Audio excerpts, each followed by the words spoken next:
I'm going to go ahead and say that I think that game versus South Carolina, how it went down, being down the way they were at halftime, is quite possibly the best thing that could have happened to his football team going forward in a season where they've seen nothing but success besides the first half of this game. Let me explain. This team has done really, really good things this year. We know it very well. The Notre Dame game, competitive. It was supposed to be. You got it done. Legendary moment. But since then, you had a couple of hiccups, but no real true scares. This game was as scary as it gets. It was as uncomfortable as it gets. And I think there was a realization that if you let up, if you don't play your brand of football, if you press, if you don't just go and play the game the way you're supposed to, embarrassing, terrible things can happen. Because one thing I take away from this game, and I'm sure the team did too, is I didn't think this team could look that bad in a game. I didn't think this team could get so low. And we saw record levels of low in the first half, specifically the latter portion of the first half versus South Carolina. And obviously, we all know the response. It was epic. It was championship caliber. It was what champions do. You don't quit. You don't put your head down. You come out and immediately play much improved football. But to feel what it's like to be down and embarrassed and just beat up, out physicaled, if that's even grammatically correct, that's a realization, I think. That's a realization that we never want to feel like that again. And we know exactly what it's like and what it feels like and what leads to that result. Getting smacked at the end of the half, making mistake after mistake, getting pushed around, giving up jailbreaks on defense, missing a critical tackle to let a superstar score an 80-yard touchdown, letting a receiver get past you and over your head, not getting pressure on a quarterback. These are the results. So I think going forward, this half of football is a lesson that will amplify the level of play consistently that we get from Texas A&M football. And there's a lot of football to be played left. They have earned the right. Welcome to the playoff, y'all. We felt like it was accomplished for all intents and purposes versus Missouri. Got a little scary versus South Carolina, because if you continue to get smacked like that and then you maybe go down a little spiral to end the year, who knows what the committee does with you at 10-2. But you officially earned it by coming back in that game and winning it in superb, insane, epic fashion. Congrats, you've done it. And this is a lesson that you will take with you along the way. It's really a good scenario for the team, I think, with a lot of important games coming up, specifically in Austin in a couple of weeks. I want to talk about the game. I want to talk about the adjustments they made. I want to talk about what went wrong. I'm sure you guys have rewatched the game. I'm sure you guys have watched a bunch of recaps. I'm going to give you my takeaways. I'm going to give you my lessons. And I'm going to give you the things that I think this team can take from it going forward to make themselves a better football team, because I think this is a really, really big pivotal point in the game. Thanks for being here. Make sure you subscribe. It really helps the channel grow. We're getting close to 5K. I really want to hit 5K by the time they've played their last game this season, and hopefully that's sometime in January. So if you could sub, it just helps bring more people to the channel. We have a lot of fun commenting, just talking amongst each other, opposing fans. It's a really good time. And I have a question for you guys today. At what point in that game did the comeback feel real? At what point in the 60 minutes of football, which play, which possession, which moment made you think that not only A&M could make this a game, but that A&M was going to win the football game? For me, I think it was most distinctly felt during that Ashton Bethel-Roman touchdown, the second touchdown of the second half, the one where he kind of split the safety in the corner. Marcel did with a beautiful deep ball down the middle. I think that was the moment. But really, in the second half, there was kind of a series of events that made me think this team is here, and they're doing everything they have to take. They are scraping. They are finding the plays. They are finding first downs. It was the series of 3 fourth down conversions. One was a fourth down stop in that second half, early in the second half. It was obviously that 4th and 13 scramble by Marcel, or 4th and 12, whatever it was. That was an insane play, guys. That play, I can't even describe how nutty that play was. First of all, just the attitude that we are coming out and we are going balls to the wall, all out, trying to win a football game. We're not giving you the ball back if we can help it. We are going for this on 4th and 12. No matter what, we're forcing the issue. We're going to keep this thing going. And just to see them go for it right there was insane. But then to see that nothing was open for Marcel, he scrambles. He has to make a guy miss. You don't get that you probably don't win the game, because that was part of your momentum gaining portion of the half, right? That first possession of the second half, it wasn't perfect, right? But you did start with 3 straight completions, then you stalled out and you found yourself on the 4th and long. So right there, it's like, which way is this thing going to go? You found that this tempo thing is working for you. You found that your quarterback maybe found a little bit of rhythm after just having none of it, no rhythm to close out the first half. This is kind of like the tipping point of the game here. And they freaking get it. He has to make a guy miss to get it. He could have been tackled, but Marcel, Joe Tessler would have been proud of that one. Makes a guy miss, gets the first down. Isaiah Williams punches it in. That was the first moment. They get the ball back, and they have their most successful drive of the half, which was the first drive of the half. I think they convert 2 first downs. They find themselves in a 4th and 2. They go for it, and A&M stops them. And right there, that was a kind of a risky move by South Carolina, because you kick it, you go from being up 20 to being up 23. You're up 3 full touchdowns. I think that maybe changes the feel of the game a little bit at that point. But watching from the stands, I get the decision to go for it, because if you're able to keep sustaining that drive, as soon as that second half kicked off, you were against the clock, right? Like this thing, you're basically not in 2 minute, but Mike Elko described it as like their 6 minute down 2 scores offense, but that was sustained throughout the entire second half, being down 27 points. You felt like if they sustained that, and especially if they found a way to punch that in, or even just milk a few more minutes off, that would have felt really bad and kept the offense that was maybe starting to click a little bit on the bench a little bit too long, maybe a chance to cool off. That was a huge moment, y'all. Massive moment. But then on the next drive, you're on another 4th and 2. Terry Bussey comes up with the completion. Marcel Reed shows great patience, letting that route develop. Bussey had to get past maybe like a spy or like some sort of zone in the middle for that thing to open up, and Marcel hits him. Bussey slips, but Bussey gets the first down, and you score again. I think that was the Ashton Bethel-Roman touchdown. I mean, those plays right there, when your back was all the way against the wall and you punched through 3 times. 3 times. I felt in that kind of series of events that nothing was stopping this team. That this team was able to game and find the plays and find it within themselves to keep it going. That was it for me. But then everything kept going, getting better and better offensively, right? Like you find yourself, the third touchdown in the second half, the first play of the possession was a holding for 10 yards. Then the next play was a busted route where ABR and Concepcion end up like within a yard of each other. There's like 3 defenders there. There's a window for Marcel to get the ball in, kind of risky, but there is a window. He gets it to ABR. And since there's such a mess, players collide and ABR runs for 73 yards. Doesn't look back, maybe he scores. Doesn't roll his ankle, maybe he scores. He admitted he was tired there. He did look like he let up a little bit. Like he could have been faster there. He wasn't his fastest, but you feel like he doesn't look back. He probably scores there, but still a huge play nonetheless. He scored the very next play, and you're absolutely in a rhythm at that point. That was the Nate Borkesher touchdown. Nate has been so huge for this team. 3 big receptions in the game. That was a big one, but also the one where he just absolutely trucks number 17 for South Carolina. I mean, those plays have a bigger effect than just the yards gained on a given play. That galvanizes a team, that brings energy to a team that needed energy at the time. And it was really just a series of just plays made that kind of energized the rest of the team. And then beyond that one drive, that first drive by South Carolina in the second half, which ended with a really good defensive stop, I think A&M only gave up maybe 2 more first downs after those 2 possessions. Maybe 1. Yeah, I think 2 more first downs after that. And then the pass rush finally comes through late. You found yourself with a great game from TJ Searcy, who won Defensive Lineman of the Week for Mike Elko. Just so solid in his leverages at the strong side defensive end. Really just leaves himself in a position to make plays. Onyedim can help him out. Penetration from a guy like Sanford can help him make a play because he's in position. He's not getting pushed back. He's maintaining gap discipline. He's maintaining leverage to get off of his blocks. And Searcy is a guy that I would put in the category of a guy like Regis at this point in the year, where you're just getting solid plus play at all times, not too high, not too low. And I think you're getting great consistency from your strong side defensive end look right now.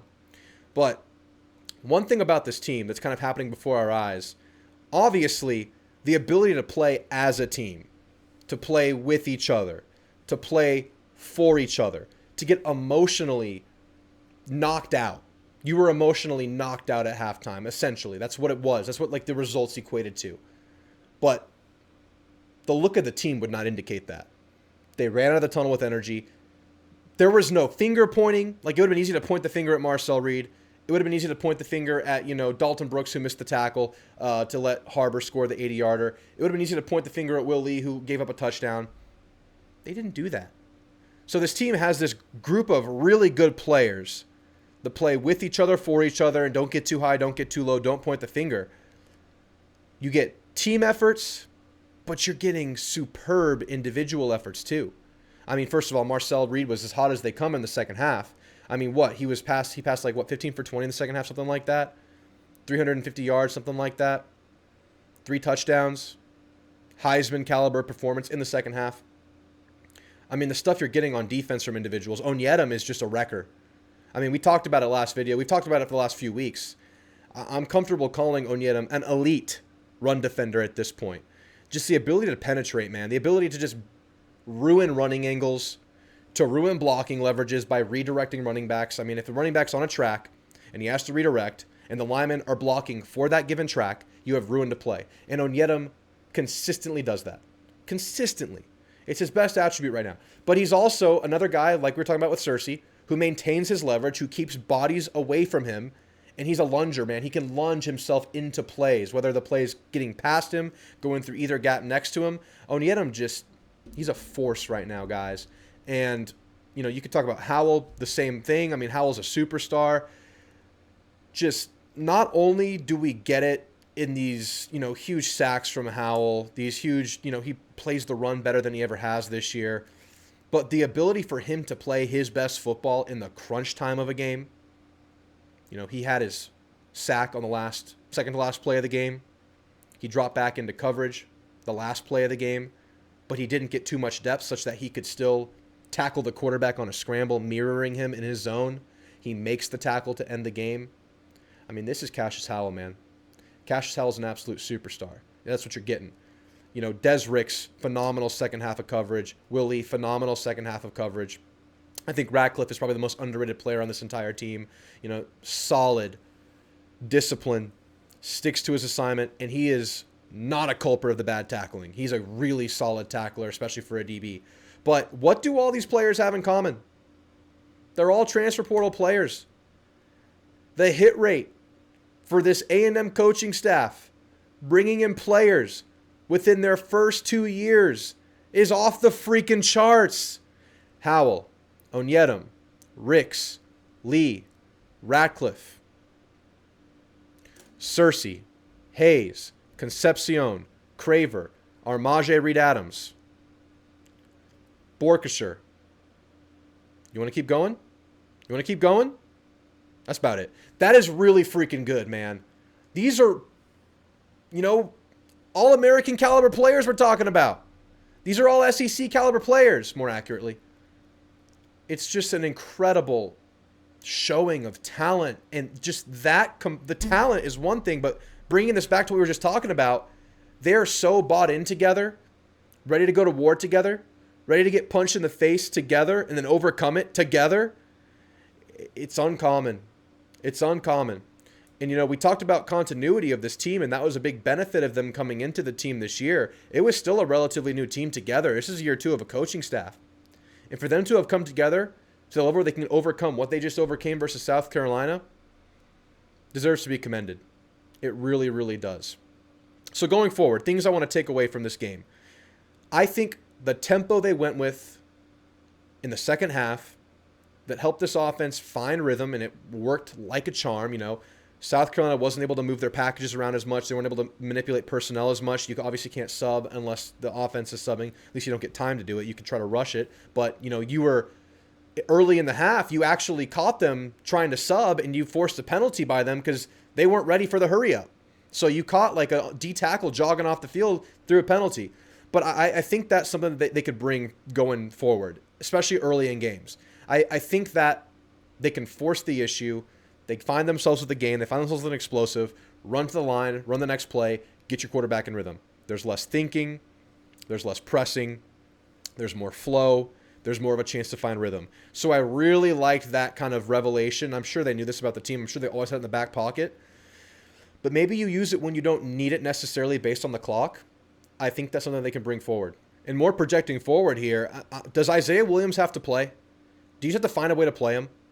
Because he came up huge. He ran a great route on that wheel. It was like the classic Mario Craver play where you run him in motion.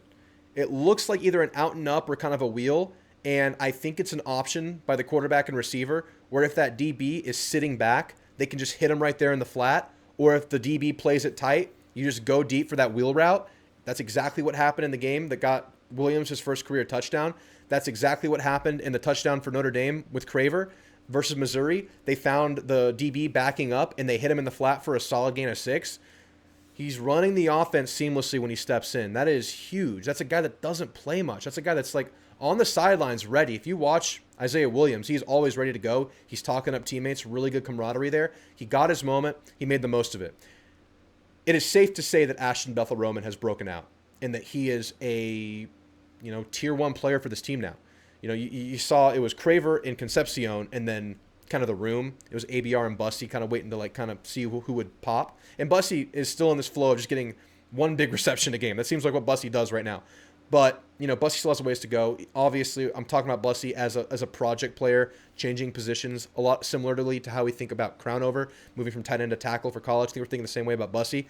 But Ashton Bethel-Roman, since that Arkansas game, 4 receptions in that game, had the big one-handed versus LSU, had the touchdown reception versus Missouri, and then has 4 huge ones in this game versus South Carolina, all in the second half, part of that comeback.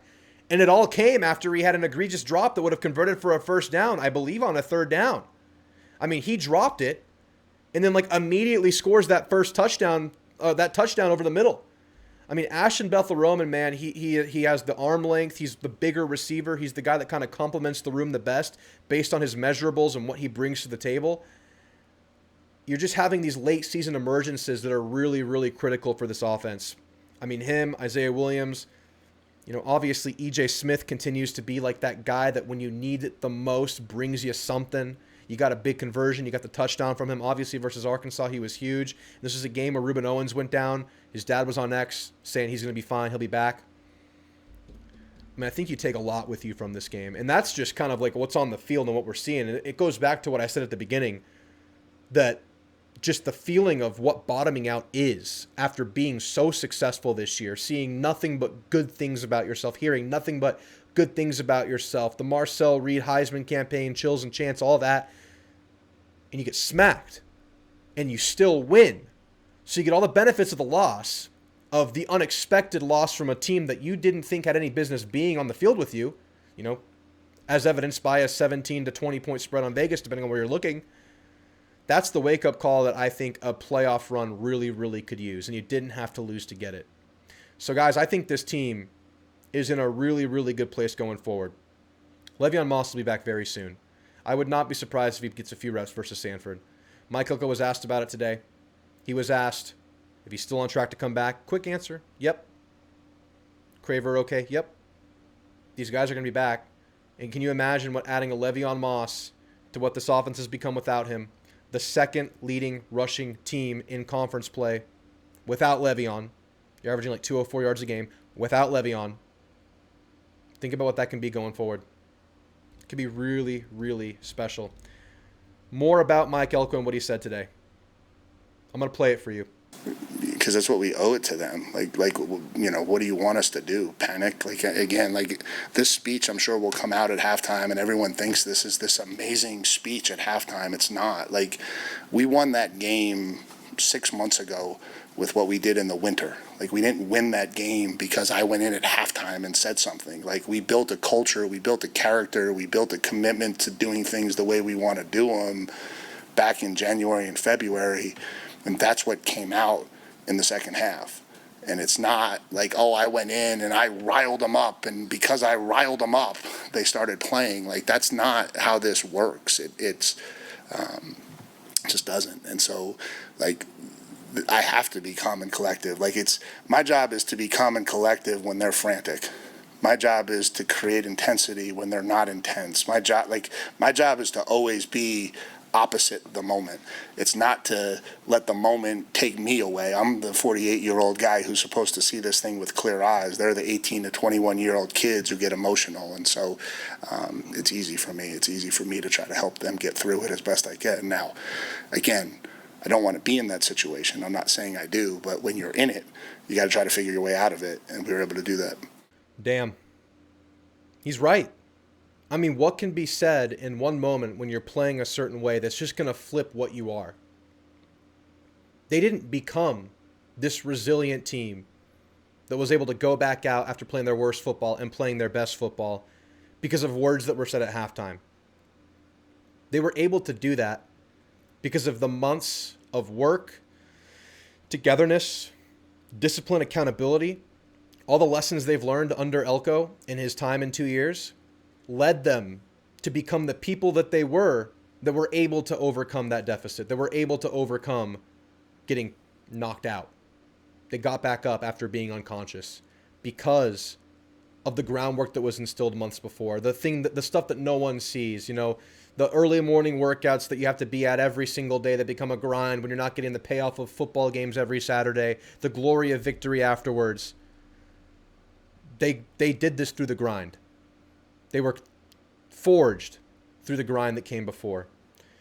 Really good response from Elko right there. He has to kind of zig when they're zagging. He has to bring the even-keeled mindset. And it sounds like this was an energized locker room even though they were down, and he had to be calm and collected at halftime. Really good team. Really good set of brains out there. Elko also talked about his contract extension today as a note. Said that, there was obviously pretty publicly known courtship from Penn State towards Mike Elko. And he mentioned that it wasn't really the money that he was getting that was part of getting him to sign pen to paper to stay at A&M. It was about the structure around him, the investment into football, the investment into his staff. We just learned that the staff is now getting incentives, performance incentives, regarding making the playoff and maybe other things that are going into effect of now that he has signed the new contract, boosting his staff, boosting his ability to retain staff and bring staff members in when inevitably guys move on. And I don't know, he didn't comment on the amount of NIL funds that were added or changed based on the contract he signed.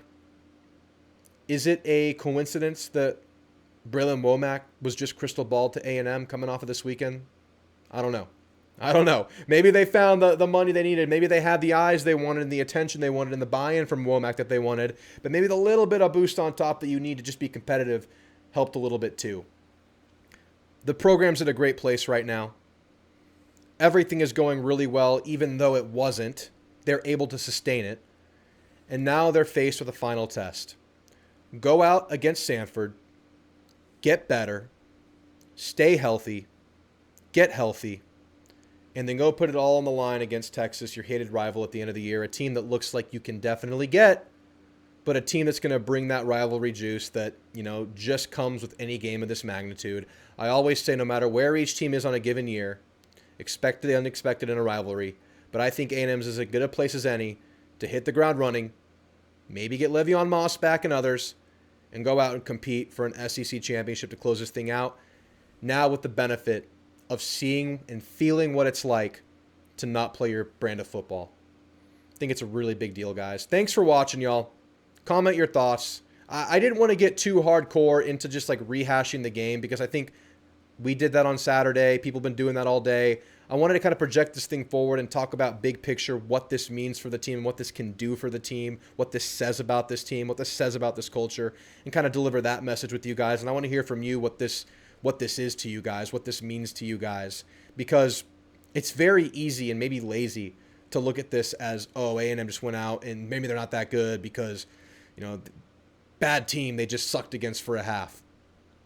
Anyone can have a bad night. Anybody can have a good day. South Carolina played good football. A&M played shit football in the first half. Would have been so easy just to say, oh, we'll get it back on the next one. We don't need this one to win a championship. Didn't happen. I think it's a really, really big deal and a really, really, really big sign of good things for this program under Mike Elko. Guys, thanks for watching. Like and sub. I'll talk to you soon. Gig 'em.